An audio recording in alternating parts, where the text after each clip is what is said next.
নেমন্তন্ন খেতে গিয়ে ঘুরতেও গেলাম, তো কতটা মজা করলাম অবশ্যই ফুল ভিডিওটা দেখলে তবে বুঝতে পারবে। তো চলো ভিডিও শুরু করা যাক। 9 দিন আগে একটা বিয়ে হয়েছিল, সেই বিয়েটা কিন্তু আমি তোমাদের সঙ্গে শেয়ার করেছিলাম। আমার পিসির ছেলে প্রেম করে বিয়ে করেছে, তো ছোটখাটো একটা অনুষ্ঠান করেছিল। তারপরে হচ্ছে আবার একটা অনুষ্ঠান হচ্ছে, যেহেতু মেয়ের বাবা মা আমাদেরকে নেমন্তন্ন করে এসছে 9 দিনে তোমরা বউ নিয়ে আসবে আর তোমরা খাওয়া দাওয়া করে আসবে।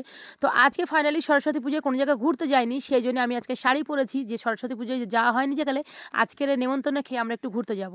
তো এসেই মধ্যে আমরা এসেছি হেঁটে আর আমার বর এসছে বাইকে। তো আমার বর হচ্ছে আমার ননদের বরের সাথে চলে এসে খাওয়া দাওয়া করে বসে আছে। তো আমি একটা আইসক্রিম নিলাম, আইসক্রিম নিয়ে খেতে লেগে গেলাম। তার কিছুক্ষণ পরে আমরা খাওয়া দাওয়া করতে চলে এলাম। প্রথমে দিয়ে দিল পুরি ডাল। বিয়ে করলে এই একটা ঝামেলা, প্রথমেই মানবে না, তারপরে সবাই মেনে যাবে। তো যাই হোক, মেয়ের বাবা মা ওই দিনকেও গিয়েছিল বিয়ে, মানে যখন আমরা বিয়েটা দিই। তো আজকের আমাদেরকে নেমন্তন্ন করেছে, আর গরিব হলেও খুব ভালো মানুষ, গরিবদের মনটাই সবসময় বড় হয়। তো এদিকে আমাদের বান্ধবী খাচ্ছে আর প্রচণ্ড ইয়ার্কি করছে। আমি আর কারোর ভিডিও নিলাম না, কারণ এটা হচ্ছে গ্রামের মানুষরা মনে করে ভিডিও ছাড়লে অমুক হবে তমুক হবে।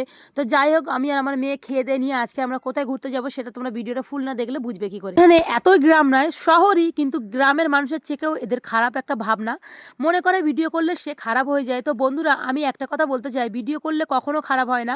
যারা ঘরের মধ্যে বসে বসে ঘোমটার ভিতরে খ্যামটানা চায় তারাই খারাপ হয়, অন্যের বর নিয়ে টানাটানি করে তারাই খারাপ হয়। তো যাই হোক, কে কি বললো না বললো সে কথা কান দিলে তুমি কোনোদিন আগে বাড়তে পারবে না। হ্যাঁ, সোশ্যাল মিডিয়ায় তারাই ভিডিও করে যাদের মধ্যে দম আছে। অবশ্যই আমার মধ্যে দম আছে, সেই জন্য আমি সোশ্যাল মিডিয়ায় ভিডিও করতে এসেছি। আরেকটা কথা, সোশ্যাল মিডিয়ায় কিন্তু সবাই ভিডিও ছাড়তে পারবে না, কারণ অনেকজনের অনেক রকমের কাহিনী আছে, সেই কাহিনীগুলো পর্দা ফাঁস হয়ে যাবে।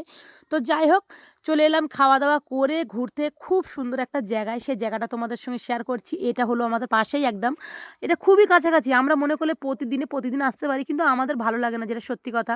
কারণ সংসারেরও চাপ থাকে, সংসারের চাপ। মেয়ে আর বাবা দোলনা চড়ছে, বাবাকে যদি এক্ষুনি কোনো গার্ড দেখে নেয় তাহলে মেরে নামিয়ে দেবে।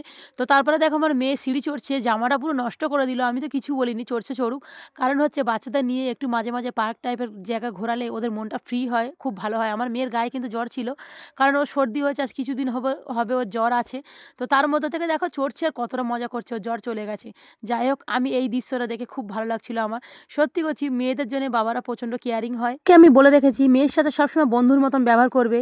আর তোমার কাছে যেটাই শখ করুক না কেন, তুমি আমার মেয়েকে দেবে, কারণ আমি চাই না যে আমাদের দুঃখ নিয়ে আমার মেয়ে বাঁচুক।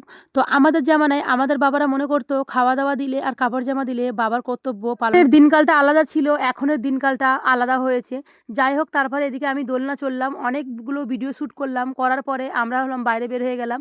বাইরে বের হয়ে এদিকে দেখো মেয়ে বলছে এটা কিনবো, এগুলো কিন্তু প্রচণ্ড কম দাম, আর এখানে প্রচণ্ড দাম, কারণ এটা মন্দির একটা পার্ক টাইপের হয়ে গেছে, আর এখানে অনেকজন ঘুরতে আসে, সেই জন্য সব জিনিসের দাম বেশি। তো এবার আমরা বাড়ি চলে যাবো। ভিডিওটি কেমন লাগলো অবশ্যই ভালো লাগলো লাইক শেয়ার করে, দেখা হচ্ছে নতুন একটি ভিডিওর সঙ্গে। টাটা।